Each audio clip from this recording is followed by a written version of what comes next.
Before we get started, everyone, I'd like to share a few words about our sponsor for this show, uh, Signature Systems. So, if you're looking for a POS partner that offers all in-house services, including development and 24/7, 365 live domestic support, look no further than Signature Systems Incorporated, home of SSI POS, the top-rated casino point-of-sale system with all integrations, comprehensive menu management, no hardware lock-in, and an array of solutions that include guest-empowered kiosks. Signature Systems, the winner of the Innovation Award in the 2022 Gaming and Hospitality Industry Awards. It's one of our one-stop shop for technology innovation. Learn more at ssipos.com. And on a personal note, if you know Mike Nardi and those guys, give them a call if you're actually looking for a POS system, because I can tell you they're great guys and a great bunch of folks to talk to.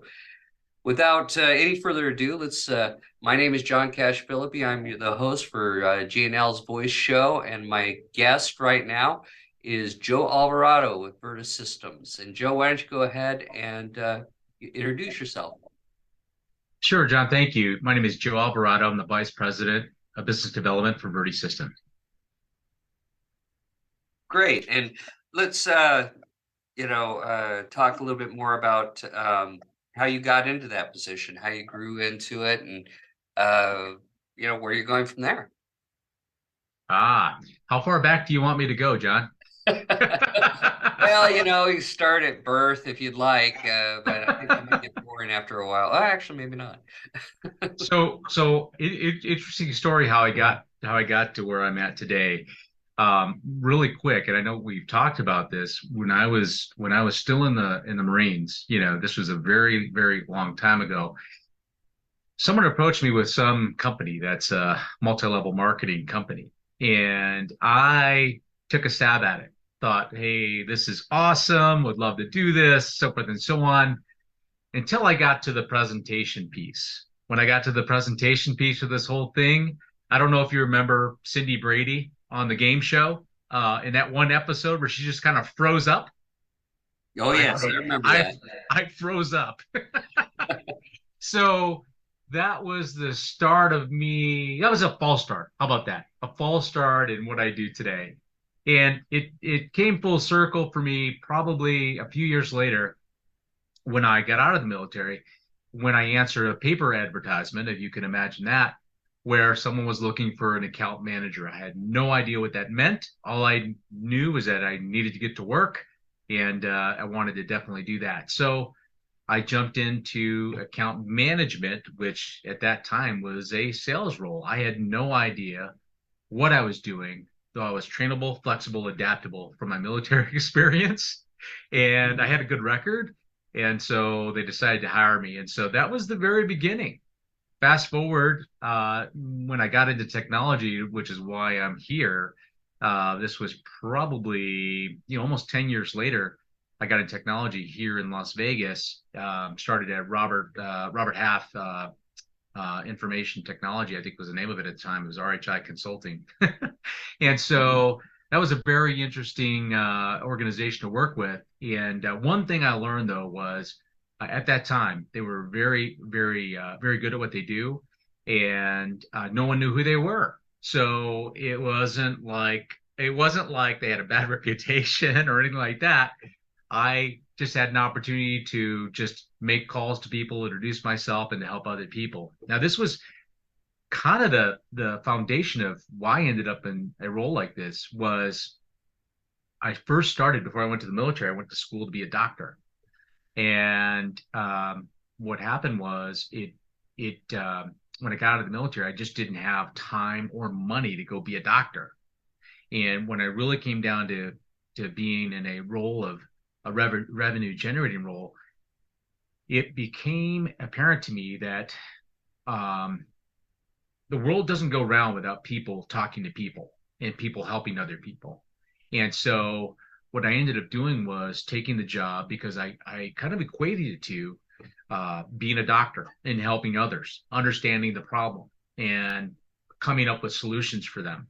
And in essence, that's what really carried me through all the way to today where I'm at, which is a technology company focused on software development and data solutions.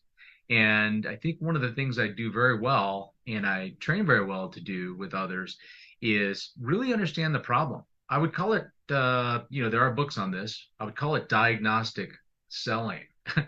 And it's really just understanding what is going on and what are the problem areas and how can I help you? And once I identify those, I can help others. Vertisystem came to me probably I had just started my own company at the time. This is 2018, and they wanted to hire me. And at that time, I wasn't ready. It took a good year for me to decide to come, and I decided to join. And the whole purpose was the win-win attitude that the CEO displayed to me in caring for others. It really matched up the core of who I am. That means so much to people. I mean, that whole attitude during the interview is great. I know that we've talked before and we have very similar backgrounds in the sense, both military, both did some multi-level work. The one thing I know I grabbed from it, and we talked about that, was the ability to, that habit forming reading program that you always get involved in, to read every day, read something, get going there. But tell me a little more about something like, tell me more about your passions. What are you passionate about? Well, my passions change. I would love to tell you it's golf. Used to be fishing. However, what I'm passionate today, I'm actually more recently on a spiritual journey. And so I am. What started out as just a realization and awareness of self. This was probably 10 years ago, and I thought I was doing really well at helping others. What I didn't understand is that I probably had a what about me type attitude about it, and it kind of played out for me personally. And when my wife and I were thinking about what are we doing with each other, is it right? I decided that I was going to go take a look at myself because I had been here before. Not to expose too much information. I'd been here before, and I'm like, I don't want to fail again. So I decided to look at myself. What can I do differently? And so what happened was I got involved in some leadership training, which essentially exposed to me that wow, although I want to be successful, and although I can relate to people, what I'm really missing is the awareness of self in a relationship and how can I help other people with whatever they need and how can I care about them even more. And I thought I was doing that, and it was apparent to me just in my own personal relationships, which I think people will understand that whatever they do in one place, they do in another. And what I didn't realize is that I kind of compartmentalized my life. So this became a journey for me to just really care more about others, even more than I did before. And what happened was really over the last few years, I got deeply involved in my church, deeply involved with other men.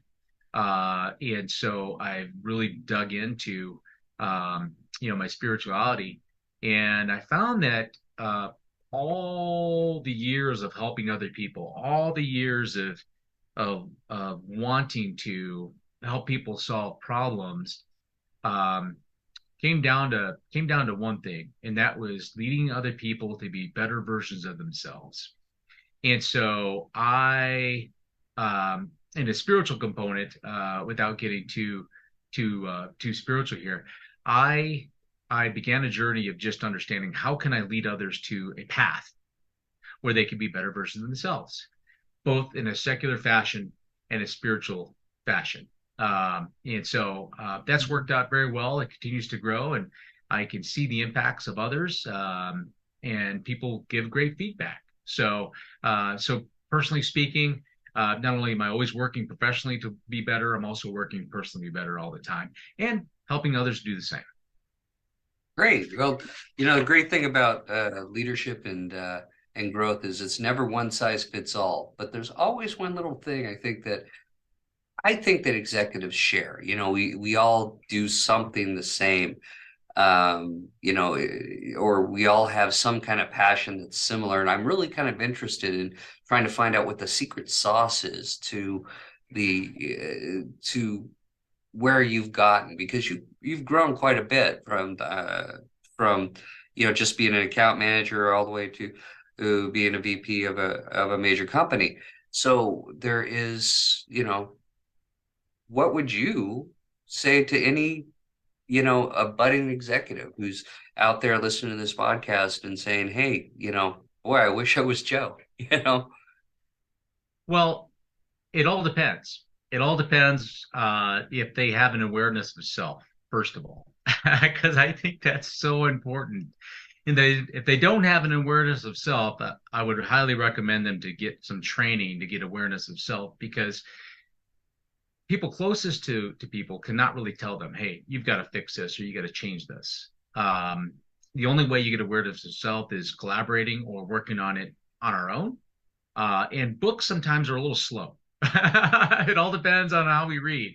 And I picked up many books. I'll tell you one great book that I had on a shelf for the longest time, and I told people I read, and I didn't really read. And the only reason why I told them I read is because I read a couple chapters, which is how I used to read, by the way. And I knew the whole book, right? Or I read the back, right? So, and I knew the whole book, and it would go on a shelf, and I'd get to it at some point. Um, it was it was it was Napoleon Hill's book on Think and Grow Rich. And so Think and Grow Rich is really a leadership success book that I shelved for a long time, and I really didn't understand, the what's inside of that thing. You have it on your shelf there? I was looking to see, I might have actually had that one on it. I have a bunch at home as well, so it's kind of funny. I wonder if I have that one back there. Well, the amazing thing that he did was he spent 25 years at that time uh, basically interviewing the most successful people in the world. And he took down, out of that 25 years, he created a number of principles for people to follow. And he put into a book. And from that, there were trainings made. And if you look at all the trainings today on leadership that people pay for, a lot of it's based on a lot of these principles that he came up with almost 100 years ago. So the thing is, awareness of self is the first baseline I look at people with to say, where are you and where do you want to go? Right? There's a point A, there's a point B. And if you want to get to point B, then I can understand I can help you a little bit or suggest to you or make some suggestions around what you can do. And what I've done over the years is not only have I continued to train myself through different seminars, I've continued to read a lot. And I've also continued to plug myself into collaboration with others, because when you're seeking leadership or you're in leadership, it can be a challenge. There's only so many people you can talk to about how to do something. And so you have to have others that, have been there, done that, or that are figuring out the same thing. So getting involved in different groups where you can actually collaborate with others is so important. And I've done this both on a personal level and a professional level, so that I can continue to grow. There's a lot of other people who have more experience or different perspectives. They've arrived to maybe the same level, though they've done it differently. And so they have different tools, right, that I'm just not aware of. And so I'm constantly seeking out tools and learnings. And I would say that there are some traits, that are important here. Do you want me to mention some traits that are Sure, important go right ahead, please. here? So I think that being vulnerable, right, is a big one. Most folks, I think, that get to some leadership role didn't get there because they're vulnerable. You know, they along the way were striving to be the best at whatever they can be. And if they didn't learn to be vulnerable, they might have, broke some dishes along the way in the china cabinet. Who knows, right? So being vulnerable is so important. If I had known this early on in my life, would have been a lot better off. Although I'm glad I learned it in my 40s. The other one is certainly being approachable, right? Being approachable. And I think I've always been a good team player. Being a Marine, I had to be a team player all the time. And so I was always approachable. However, it's a matter of whether or not I consider your opinion. You know, because I have an opinion and mine may be right, yours may not be right. And it's being aware of is that, you know, and being open to other ideas. So that's something else to think about. Always being willing to help others and help others grow. This is something that I think is so important for people, you know, to understand is that we don't get to that level of success without other people. And for us, we have to really help others to want to work with us, and we have to demonstrate some kind of leadership of self, some kind of collaboration of self, some kind of genuine care for others, right? And in that care, I'm going to give you two simple things I think that are important. One is being fully present with everyone we're talking to, because these days we can totally be not fully present. We can have the phone ringing, we could have emails coming in, messages coming in, whatever the case may be. I cannot tell you how many times, Jen, I've been in someone's office like yours where they're busy. They didn't really carve out the time, right? They've got people coming in to interrupt them. They've got whatever going on, and so that usually plays out for someone. If they're doing it with me, they're probably doing it with someone else. And so I think what's important for people to understand is being fully present with others is kind of like a baseline of communication. You know, just if I'm in a busy bar, you know, I'm not looking around. You know, I'm being fully present in the moment, listening to you. And the second point is we have two ears and a mouth for a reason. This one comes true all the time, and I hear it all the time from people who are good at this, and that is listen, listen, slow to speak, slow to anger, uh, um, um, quick to listen. I think is the way it goes. I'm having a little bit of a blank here. However, at the end of the day, listening to people is so important because people want to be heard. And so I think whether it's someone that works for us, or whether it's someone that we're working with, or someone that we want to work with, right? It's just really important to listen to them and to ask questions to get to some level of understanding with each other before we can move forward in whatever relationship it is. So I think those are some of the most important things. I've got some other notes. However, I think I've covered some key ones that people may not think about. No, and that's great. I mean, I was actually having this conversation with Jeannie not too long ago because I was reading.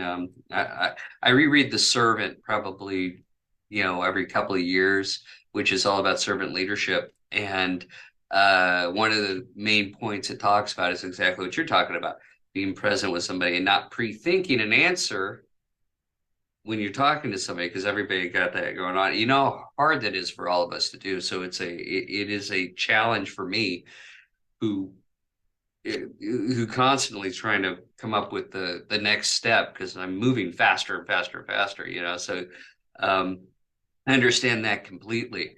So I guess my next question, or my last question, would be, why Vertisys systems? I mean, you've got a talent and a skill set that fits into everywhere. You've got the leadership background, you've got all the tools in your toolbox, so to speak. Why do you apply that towards the company you're at now at Vertisystem? That's a good question. You know, when I came here, I could see an opportunity to make an impact. The company at that time was probably a $20 million company, you know, and we're about a $40 million company now. And the whole reason for coming here was not just the CEO, though what the opportunity overall was. And the overall opportunity was assuring me that we can deliver. And I don't like coming to executive IT leadership or business leadership and saying I can, and then I'm not able to. I don't like doing that. And so that's really important. And it's the same as when I used to work for a technology company selling a product, the same thing. It's like the product's got to work, you know? And I can tell you that 20 years ago, I think, I worked for a company in the data warehousing space inside gaming, and they created some really great products at the time. The biggest thing was at that time was Teradata. Teradata was the biggest data warehouse tool at the time. Though it was, cost Teras millions to put together. There are books written on loyalty, and they wrote a book on loyalty, I remember. And there's this fine lady that named Claudia Winkler who gave me Casino 101 and kind of from a marketing perspective what is important around data reporting software. And this is my first time really getting into solutions. We're talking 20 years ago when I took a look at it, and what I liked about it was the fact that, again, I'm solving problems. However, the company hadn't landed on a real product yet, and I knew something was coming. Some very smart people there at the time, and the market was wide open. It was so new. I would call people to talk about uh, data warehousing in the very beginning or a promotion system, and everyone's like, "Hey, I've got a promotion system inside my slot system or inside my CMS. I've got a person building reports for me." So it's like, okay. However, I had to change my mindset around how I'm approaching people and really understand where they're coming from. And I it was when I understood from Claudia, like the marketing person, what they've got to do each day to drive revenue. And at that time, there was different ways of doing things compared to today. At that time, they had certain things they needed to do to get people to come into the casino or to get people to do something. And they worked off of data, and it was difficult sometimes to put all the data together. There was a lot of people putting data together, or there might be some master spreadsheet person, building that out. And we had a solution for this. Like, hey, what if you could actually get a report delivered to you next day in the morning time, that gives you all the data you're looking for. And as a user, you could actually just drag and drop some information and pull out what you want, like really quick versus taking a day or two or sometimes 30 days Yeah. as one casino organization took to put their daily operating report together. So when I found out that there's a solution for this, I thought, oh my gosh, this is amazing. So I got very good at having these conversations. Now, when I left there, the only reason I left there, because it was all gaming at the time, was because I got custody of my children. And so I got back into staffing and local things in the Vegas market. And the year later, this organization called on me named ComSys. And the reason why I went to ComSys at that time, soon later bought by Manpower, was because ComSys had two capabilities that I was interested in. One was coming to an IT director and saying, I can help. At the end of the day, for you to deliver a solution, you need people, right? You may not have them. You may get them from a partner who has them. You may get that from a product, that could be a risk upfront, and it could be a long-term risk. Who knows? Or you may need people short term. And I was familiar with the short term consulting. And so they offered the short term consulting and a recruitment model. And they also offered solutions where there could be an insource, an outsource, or some kind of augmented model where you're bringing a managed service in, for a leader, and ultimately to help someone like yourself deliver something to the business, on the timeline that you commit to, or give you assurance you can do it.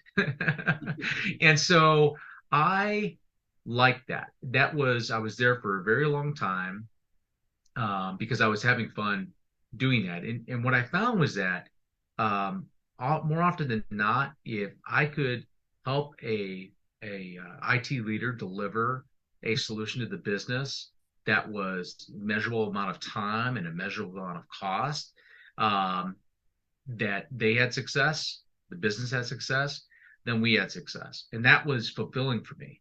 And I'll skip some short term things I did in between. That when I came here, there was an opportunity to build that same model. And so I came here because I really like the model of coming to someone like yourself, and because ultimately you got work to do. And sometimes you don't want to hire someone. You just need a consultant for a period of time. Back or to that whole busy thing. Yeah, or you need some expertise, or you need Yeah. a consulting partner, right? And that was, that's what I enjoy. I enjoy coming to either someone like yourself. If there's not a strong IT leader in place, then maybe it's the marketing leader, right, or the finance leader, right, that needs still that result that they need, whether it's some kind of reporting system, data system, software application, mobile application, web application, whatever that is. um, they can get that and be able to not only deliver for their customers, drive revenue, save money, whatever the priorities are. And so for that, I'm here, and I enjoy helping companies be successful. That's great, Joe. Well, thank you very much for being on the show. We've been speaking with Joe Alvarez from Vertisystems, and if you need him, definitely give him a call because it sounds like he's willing to help. So, and Thanks, that's great. John. Thank you. Thank you for tuning in to Gaming Leisure's Voice. I'm John Cash Philippi, and I'll talk to you next time. Take care. Take care.